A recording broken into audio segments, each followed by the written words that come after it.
안녕하십니까. 안녕하십니까. 자, 말보라, 시작하도록 하겠습니다. 오늘은, 일곱 번째 계명에 대해서 볼 차례인데요. 소요일문답 70에서 72문까지 함께 보도록 하겠습니다. 시작하기 전에 기도부터 할까요? 사랑과 은혜가 풍성하신 아버지 하나님, 우리에게 또 하나님의 말씀을 듣는 시간, 또 신앙의 선배들이 쌓아 올렸던 믿음의 금자탑들을 배워나가는 시간들을 허락하시니 감사합니다. 이 시간 교훈을 통하여서 우리가 하나님의 뜻을 더 잘 알게 하시고 또 주께서 거룩하시니 우리도 거룩하라 명령하신 그 명령을 따라 살아가는 우리 모두 되도록 그리하여 하나님을 기쁘시게 하고 또 우리도 하나님 앞에서 기쁨을 누리는 삶을 살 수 있도록 인도하여 주시옵소서. 감사드리며 살아계신 예수님의 이름으로 기도드립니다. 아멘. 자, 오늘은 그 일곱 번째 계명 성윤리에 대해서 살펴보도록 하겠습니다. 우선 바로 소요일 문답으로 넘어갈게요. 자, 7계명이 무엇입니까? 7계명은 간음하지 말지니라 하신 것입니다. 이렇게 나와 있습니다. 간음하지 말라. 이제 살인하지 말라. 그 전에는 내 부모를 공경하라. 였죠. 그러니까 사람과 사람 사이에 지켜야 하는 계명이 이제 5계명부터인데 5계명은 부모를 공경하라. 부모를 공경하라에서는 육신의 부모뿐만 아니라 하나님께서 모든 관계 속에 허락하신 상, 하, 그리고 수평적 모든 관계에서 자신의 의무를 다하고 또 돌봐야 될 사람을 돌보고 공경을 표해야 할 사람들을 표하는 그러니까 모든 관계가 하나님께서 허락하신 것임을 이제 믿음으로 받아들이는 그것이 이제 부모를 공경하라의 본질적 의미다 이렇게 살펴보았습니다. 그 다음에 지난 시간 이제 6계명을 통해서는 살인하지 말지니라를 통해서 살인이 그저 단지 누군가에게 상해를 입히고 그 사람을 육신적인 죽임을 당하게 하는 누군가를 죽이는 것뿐만 아니라 나의 말이나 생각이나 어떠한 행위를 통해서 상대방의 사회적, 인격적 죽음으로까지, 감정적 죽음으로까지 몰고 가는 모든 행위가 하나님 보실 때 악한 행위다라는 거. 이제 왜 그러냐면 그 사람은 모든 사람은 하나님의 형상대로 창조되었기 때문에 사람에게 말로든지 직접적 위해를 가하는 것이든지 어떤 것이든지 그것을 행함으로써 그 사람됨을 해칠 때 그것을 하나님께서 가볍게 보지 않으신다는 거. 그래서 생명윤리에 대해서 함께 살펴봤죠. 생명을 존중하는 그런 마음이 우리에게 필요하다는 거 살펴봤습니다. 그리고 이제 그 다음 일곱 번째 계명이 간음하지 말라이죠. 간음하지 말지니라. 자, 그러면 7계명이 명하는 것은 무엇이냐? 자, 말하는 것은요. 마음과 말과 행동에서 자기 자신의 정조와 이웃의 성적인 순결을 보존하라. 자, 여기서 이제 중요한 것은 마음과 말과 행동입니다. 구약 시대에는 그저 행동의 차원에서만 머물렀어요. 그래서 그 누군가의 성적인 순결을 내가 해쳤을 때에는 신명기 22장에 보면 내가 누군가의 성적인 순결을 해쳤을 때는 보상을 해야 되고 보상에서 끝나는 것이 아니라 그 사람을 평생 데리고 살아야 되는 책임이 주어져요. 그러니까 성적인 순결이라고 하는 것은 부부 안에서만 유지되고 또 부부 안에서만 지켜져야 되는 것인데 그걸 일방적으로 깨뜨렸으니 깨뜨린 사람이 부부의 연을 맺어서 살아야 된다. 근데 이제 이거는 사실 요즘 같은 이제 성적 자기결정권이 우세하고 그게 일종의 이제 권리로서 보장받는 시대에는 말이 안 되는 이제 또 계명이라고들 여길 수 있죠. 교훈이라고 여길 수 있죠. 왜냐면 내가 원해서 그 사람과 관계를 맺은 것도 아닌데 원치 않는 사람과 그 한 번의 관계를 그 사람이 잘못했는데 일평생 내가 그 사람과 살아야 된다는 말이냐. 그러면 이제 나는 무슨 일평생 그냥 저주 속에 그 슬픔 속에 살아야 되느냐? 근데 이제 이게 또 사실은 경제적인 문제하고 연관이 되어 있어요. 그러니까 이 구약 시대의 말씀은요, 여러분 한 20년 전에 쓰여진 말씀이 아닙니다. 한 30년, 100년 이때 쓰여진 게 아니고 수천 년 전에 쓰여진 말씀이라는 걸 여러분 우리가 항상 기억을 해야 됩니다. 그러면 그때는 여권이라는 것이 지금 같은 이 수준은 뭐 당연히 아닌 것이고, 그때는 여자에게 사유재산이 허락도 안 되던 시기였기 때문에 그 누군가에게 성적인 순결을 잃어버리면 그 사람은 이제 시집을 못 가는 거죠. 결혼을 못 해요. 그럼 결혼을 못하면 재산이 없기 때문에 살 길이 막막해져 버리는 거예요. 그렇기 때문에 그 사람을 먹고 살 수 있게 해줘야 된다는 이제 경제적인 측면으로 접근을 하는 것이죠. 그러니까 그 한 번의 성적 순결을 빼앗은 피해를 입힌 가해자가 일평생 그녀를 경제적으로도 보살피고 돌봐야 된다는 의미로 우리가 그렇게 봐야 됩니다. 근데 그것도 사실은 너무 과하죠. 너무 그러니까 이제 뭐 형벌이 과하다는 말이 아니라 그렇게 같이 사는 것 자체가 가해자하고 내가 일평생을 살아야 되니까 그게 피해자 입장에서는 얼마나 힘든 일이겠습니까?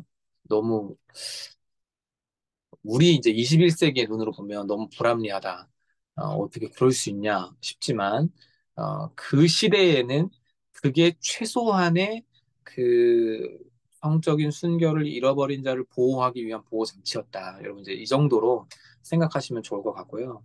실제로 그 유명한 개그맨이었던 서세원 씨가 서정희 씨하고 이제 결혼을 했는데 그 사람이 뭐 19살밖에 안 되는 서정희 씨 너무 예쁘니까 어떻게 해서든지 자기가 이제 데리고 결혼을 하려고 막 억지로 관계를 맺게 한 다음에 결혼해가지고 일평생을 같이 그렇게 살았잖아요. 그런 일들이 뭐 실제로 한 50년 전에만 해도 우리나라에도 있었던 일이고 그리고 뭐 공공연하게 막 나와가지고 그랬다고 뭐 납치해가지고 가서 그냥 보쌈해서 결혼하고 이런 일들도 뭐 역사상 없었던 일도 아니고 하니까 유교 국가였는데도 그랬잖아요. 이게 참 심각한 문제인데, 지금 우리가 21세기의 눈으로 보면 굉장히 심각한 문제인데, 그때는 사회적으로 어느 정도 통용되던 시기였기 때문에, 그러니까 우리가 지금의 눈으로 그 시절을 무조건, 재단하게 되면, 그러면, 물론 이제 이 모든 것들이 사회적으로 진보하고 발전해서 우리가 그렇게 생각하는 것이지만, 그 시대의 사람들을 그 시대상 안에서 이해하고 또 존중해야 되는 부분들도 분명히 있는 거죠. 그렇다고 우리가 발전하지 말자는 말은 아니고, 그때는 그런 시대였다는 거. 그 모든 사람은요, 그 신학을 배울 때 처음에 그 얘기를 많이 배우거든요. 조직 신학에서. 모든 사람은 시대의 아들, 딸들이다. 그래서 그 시대의 사조, 그 시대에 통용되던 보편적 철학 논리와 생각들, 이런 것들에 의해서 완전히 자유로운 사람은 있을 수 없다. 이렇게 이제 봐요. 그렇기 때문에, 뭐, 그게 우리 모두에게 해당되는 이야기고요. 자, 그래서 7계명에서는 아, 그 마음과 말과 행동에서 자기 자신의 정조와 나의 성적인 순결과 이웃의 성적인 순결을 보존하라. 것이 이제 명령인데요. 아까 말씀드린 것처럼 그 구약 시대는 이제 행동적 측면만 봤다면 신약으로 넘어와서는 그 예수님께서 마태복음을 통해서 산상수훈을 전해 주실 때에 우리의 행위만 보았던 모세의 율법을 완성시키는 그리스도의 율법은 행위의 동기인 그 마음까지 살펴보는 것으로 예수님께서 계명의 해석을 확대시키셨죠. 그래서 상대방 이성을 보면서 음욕을 품은 자는 이미 마음에 간음했다. 예수님은 그렇게 말씀하셨어요. 내가 말로 그렇게 뭐 하지도 않았고, 누군가를 희롱하지도 않았고, 나의 마음에 가지고 있는 그런 성적인 욕망들을 표출하지도 않았고, 그렇게 실제로 행동하지 않았음에도 내가 마음으로 그렇게 품으면 이미 그것은 한 것이다. 하나님은 우리의 이제 마음을 감찰하시니까 그렇게 보시는 거죠. 그래서 이 계명이 자칫 잘못 오해가 되면 성적인 순결을 지키라가 마치 성적인 모든 관계를 금하라고 잘못 받아들여지는 수도 있습니다. 실제로 이제 청교도들 같은 경우에 그리고 그 서부 개척 시대 이후에 미국에서 살았던 그런 사람들 같은 경우에 이러한 부분들에 되게 이제 생각들이 고착화되기도 했었고, 또 중세 교회는 이런 성적인 자기 순결을 지키기 위해 하나님 앞에 자신을 드렸다고 하면서 신부가 되거나 이 수녀가 되는 길을 선택함으로써, 그러니까 성행위를 굉장히 죄악시하는 그런 사회 풍조가 만연하게 되었죠. 근데 이런 것들이 이제 성적인 부분에서 너무 타락상이 심하니까 그것을 일종의 이제 보호 장치로서 만들어 놓던 이제 부분들도 측면들도 분명히 있지만 성경을 잘못 해석한 것이죠. 하나님께서는 창세기 2장에 남자와 여자를 창조하시고 그들이 이제 각기 부모를 떠나 한 몸을 이룰 것을 말씀하셨어요. 그리고 그 두 사람이 사랑하는 가운데에 서로에게 집중하고 서로에게만 나누는, 그러니까 어, 부부 관계라고 하는 그 아름다운 틀 안에서, 구조 안에서만 성적인 즐거움을 함께 나눌 수 있도록 허락하셨고, 그 부부 관계 안에서 성적인 아름다움을 함께 나누는 그 친밀한 교제 속에 하나님께서 또 다른 가족을 허락하시는, 그 자녀를 허락하시는 복을 주셨죠. 어, 그러므로 부부라는 하나님 앞에서의 언약, 서약을 하잖아요, 우리가. 하나님 앞에서 결혼할 때. 부부라는 하나님 앞에서의 서약 관계에서는 성적인 부분을 서로 나눌 수 있고 상대방에게 충실하는 것이 성적인 순결을 유지하는 거예요. 그리고 자신의 정조를 지키는 거죠. 그런데 이 범위 밖에서, 이 범위 밖에서 성적인 어떤 만족감을 누리려고 하거나 어, 욕망과 욕구를 채우려고 하면 이제 그때부터는 자신의 정조와 이웃의 성적인 순결을 보존하지 못하게 되는 거죠. 자, 이제 그것이 이 7계명이 금하는 것인데, 모든 부정한 생각과 말과 행동을 금하고 있다. 여기에 이제 핵심이 있습니다.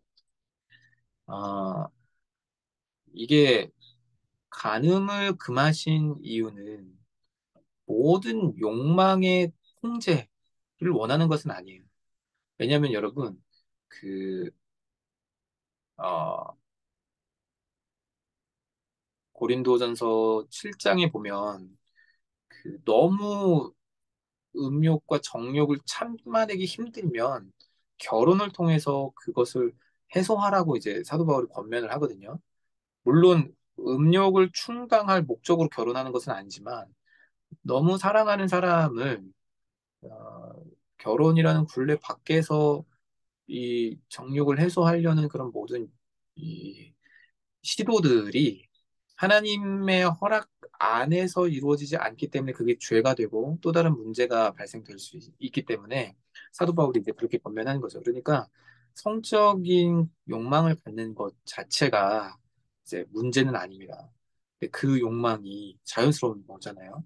근데 그 욕망이 이제 다른 사람에게 투영되거나 다른 사람에게 정상적이지 않은 방법을 통해서 해소하려고 할 때 그것이 죄가 되는 거예요. 예를 들면 뭐 동성애라든지 아니면은 뭐 부정한 관계 속에서 그것을 해소하려고 한다든지 아니면은 뭐 음란물을 통해서 그것을 시각과 청각을 통해 그걸 막 이렇게 접하여서 그것으로 해소하려고 한다든지 이런 모든 것들이 다 문제가 되는 거죠. 왜 그게 문제냐? 아니, 내가 뭐 누군가에게 직접적인 해를 가한 것도 아니고, 내가 그 욕망 때문에 다른 누군가를 막 위력으로 행사해서 그런 부분들에 대한 죄를 직접 행하지 않았는데, 그게 왜 문제가 됩니까? 라고 이제 이렇게 질문을 한다면, 그 6계명과 이어져 있다고 여러분 생각하시면 됩니다. 6계명에서도 그 사람을 내가 직접 죽이지 않았어도 내 말과 생각과 혹은 내가 만들어 놓은 사회적 구조를 통해서 다른 사람의 존엄성을 상실했을 때 그 사람의 존엄성이라는 것은 하나님이 하나님의 형상이라고 하는 도구를 통해서 부여하신 것이기 때문에 그 천부인권 세상이잖아요. 하나님의 형상대로 창조된 사람에게 내가 말과 행동과 또 사회적 어떠한 구조 속에서 그를 인격적 모독과 살인을 얼마든 할 수 있다라고 보았을 때 그게 하나님의 형상을 해쳤기 때문에 그게 죄가 되듯이 우리가 자연스럽게 품을 수 있는 성적인 욕구가 하나님께서 허락하신 그 굴레 밖에서 남에게서 해소하려고 한다면 내가 가진 그 욕망을 하나님의 형상을 통하여서 해소한다는 거죠. 그게 이성이 됐든 동성이 됐든 다른 누가 됐든 어, 그것을 하나님 결국에는 내 욕구와 욕망을 하나님의 형상된 타인을 통하여 그걸 풀어내려고 하면 그것은 결국엔 하나님의 형상을 범하는 죄가 되어 버린다는 말입니다. 그러니까 이게 굉장히 그냥 단지 뭐 생각만 했고 나 혼자 은밀한 곳에서 즐겼고 남한테 아무런 직접적 피해를 주지 않았는데 왜 그게 죄가 되느냐라는 것은 첫 번째는 하나님께서 우리의 마음을 감찰하시기 때문이고, 두 번째는 우리가 욕구와 욕망을 품은 것이 하나님께서 허락하신 범위가 아니었을 때 그것 또한 문제가 되는 거고, 세 번째는 그 욕구와 욕망을 풀 도구로 우리가 하나님의 형상을 가진 사람을 대하였을 때, 즉 그 사람을 있는 그대로 존중하는 것이 아니라 내 욕망 해소를 위한 도구화 시켰을 때, 그게 이제 하나님 앞에 부정한 생각과 말과 행동이 된다는 거죠. 그러니까 아무도 안 봤어도 아무에게도 피해를 주지 않았어도 결국에 하나님이 피해를 입으셨고 하나님이 그것을 가증한 것으로 여기시며 더러운 것으로 여기시기 때문에 그게 이제 죄가 되는 것이죠. 간음이라고 하는 것은 좁은 의미에서 보면 이 기혼자들이 배우자를 제외한 다른 누군가와 성적인 친밀한 관계를 맺어가는 것이 이제 어, 그게 이제 좁은 의미에서 간음이지만 넓은 의미에서 해석하면 온당하지 못한 관계를 통해서 성적 행동을 하는 것이라고 볼 수 있는데 이 온당하지 못한 관계에는 배우자가 아닌 사람과의 성적 행위는 물론 모든 종류의 성매매, 동성 간의 행위 아니면은 뭐 소아성애 같은 비정상적 변태적 성적 취향 뭐 이런 모든 것들을 다 포괄하는 의미가 되겠습니다. 말로써도 마찬가지고요. 생각도 마찬가지죠. 왜 그렇죠? 모든 사람이 다 하나님의 형상대로 창조되었기 때문입니다. 이러한 음행의 죄에 대해서, 간음의 죄에 대해서 성경은 우리에게 방법을 알려줘요. 어떻게 이겨낼 수 있냐.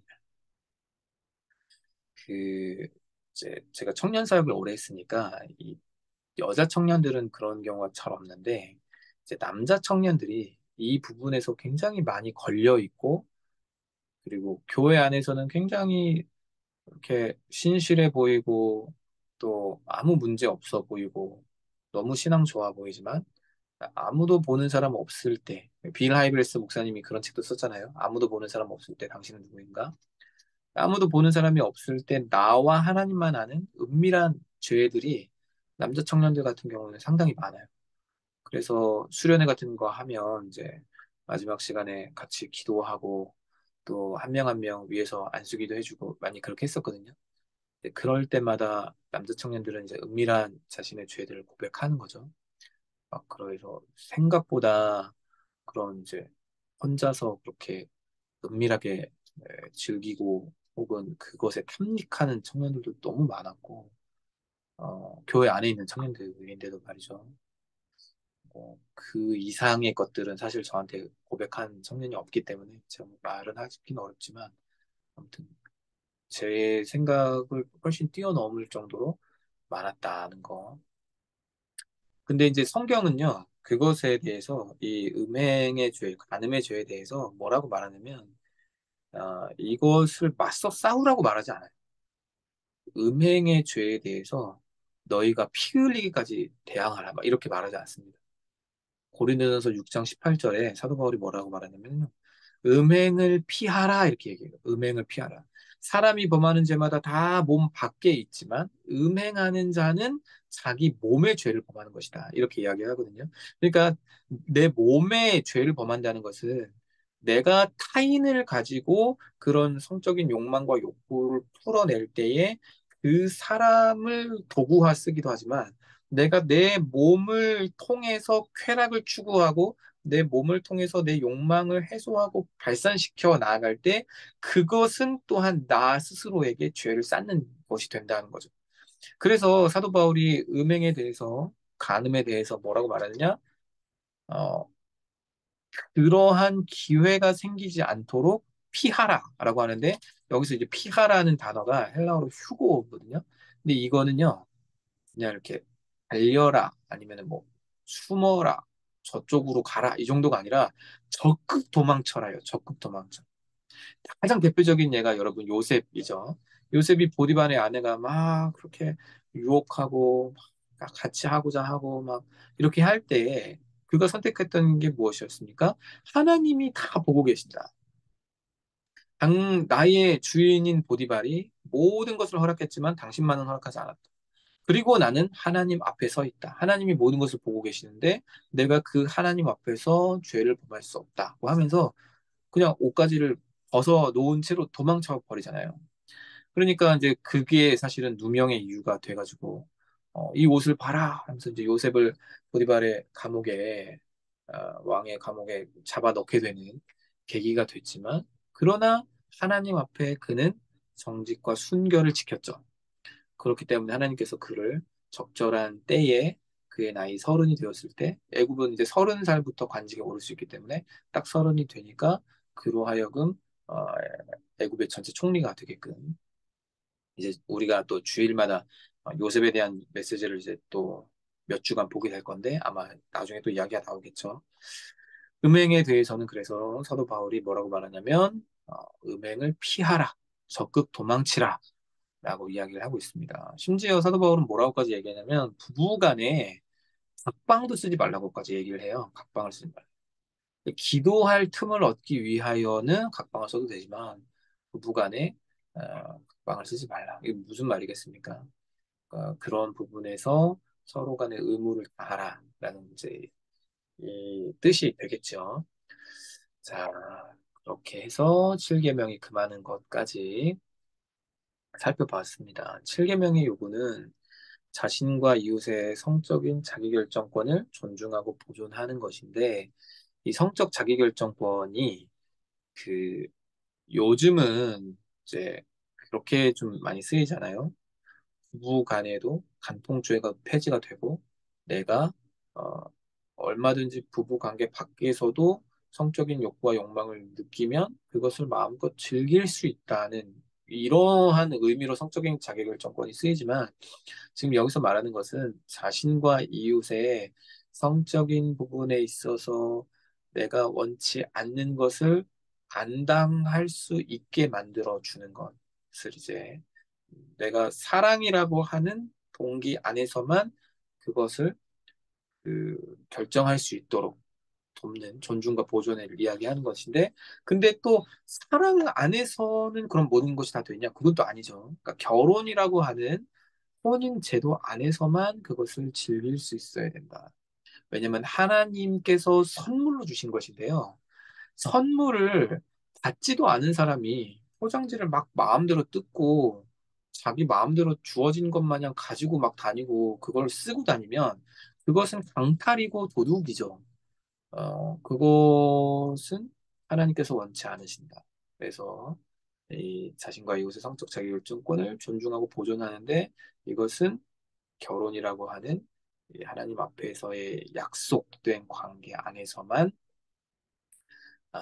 이루어져야 되는 것이고, 특별히 이제 동성애 문제를 많은 사람들이 이제 요즘은 지난번에도 좀 약간 동성애에 대해서 이야기하긴 했지만, 그걸 하나의 성적인 취향과 우리 뭐 사람이 얼마든 가질 수 있는 지향점, 내지는 뭐 정체성으로서 나는 뭐 남자인데 이성보다는 동성인 남자가 더 끌리고 좋다.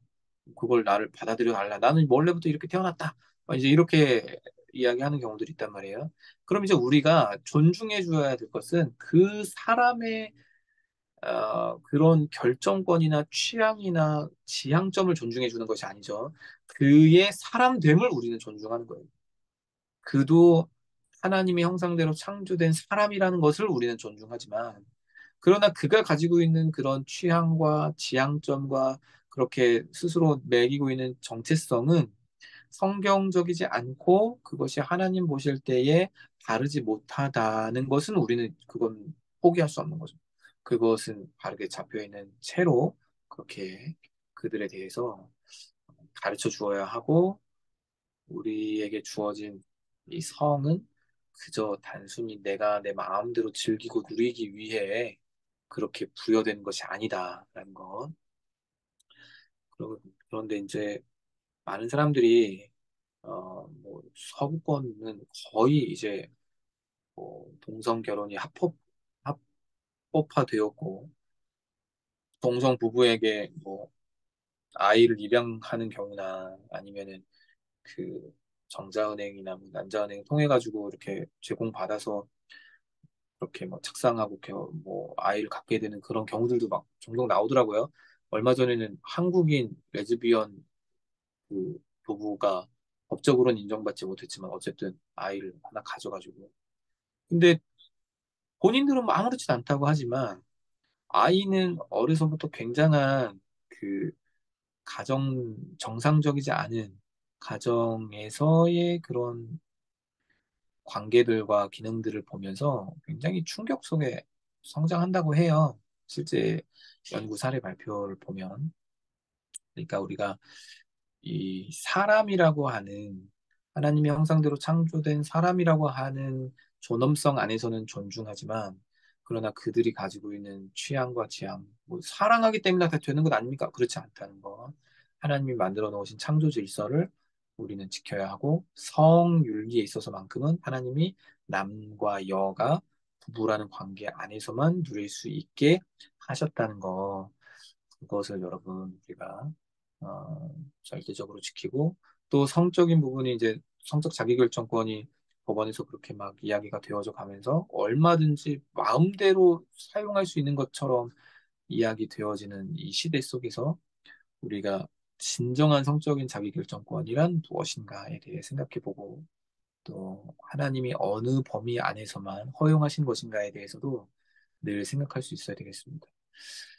뭐 여기 이렇게 이 시간에 말씀을 배우러 오신 청장년 교구 여러분들 같은 경우에는 뭐 걱정할 것이 없다고 저는 이제 생각을 하는데 간혹 가다가 이게 굉장히 은밀한 죄이기 때문에 누구에게 말은 하지 못하지만 어쨌든 그런 부분에서 걸려 있는 분도 있을 수 있고 그런 부분에서 이제 아직 극복해내지 못했거나 빠져나오지 못한 그런 경우도 혹시 있으시다면 여러분 회개하시고 하나님께서 다 보고 계시고 알고 계시고 음행하는 자는 하나님의 나라를 유업으로 받지 못한다고 하였습니다.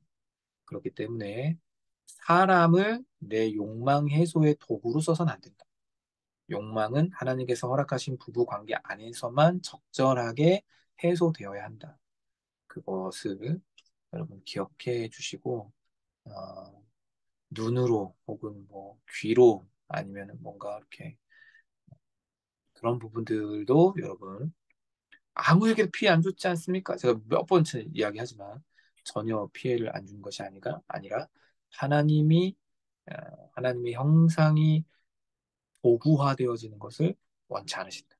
하나님을 도구화시키는 것이 우상숭배거든요. 그러니까 하나님의 형상을 도구화시키는 것을 하나님께서 그래서 싫어하시는 거죠. 하나님은 절대적 존재니까. 그래서 항상 구약 성경의 신약에도 마찬가지지만 이 성적인 타락은 우상숭배와 함께 와요. 이제 고대 근동의 문화 자체가 그랬죠.